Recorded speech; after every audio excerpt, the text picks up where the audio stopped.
a friend of any of the Muslim leaders, and he is not the friend of any of the scholars of Islam. He is only the friend of the oppressed and poor.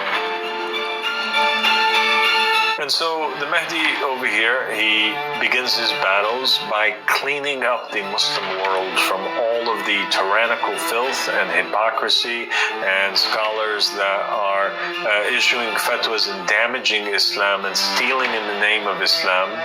And then he goes over to Mecca, and that's one of the most controversial hadiths that is concerning the Mahdi, is with his companions, and he walks up to the Kaaba and he takes an axe and he begins to demolish the Kaaba.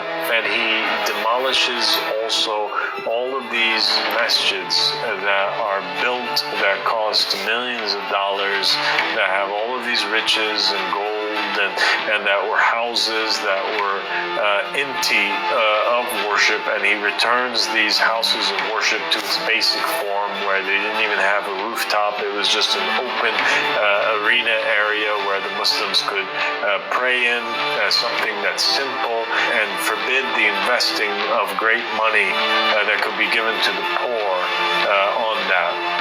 The Mahdi also, he's extremely wealthy, especially after the beginnings of his rise.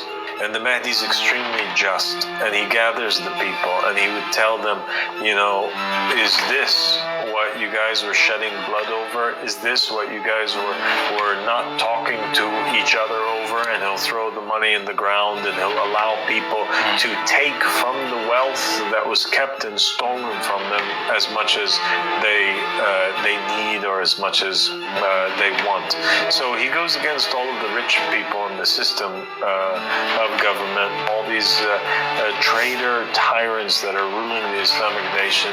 He frees the wealth that they have hidden, and he redistributes it amongst the poor people. So really, anybody who's waiting for the scholars to issue a fatwa that the Imam is here, the Prophet Muhammad and his family, Imam Ali, Fatima, Zahra, they said, don't do that.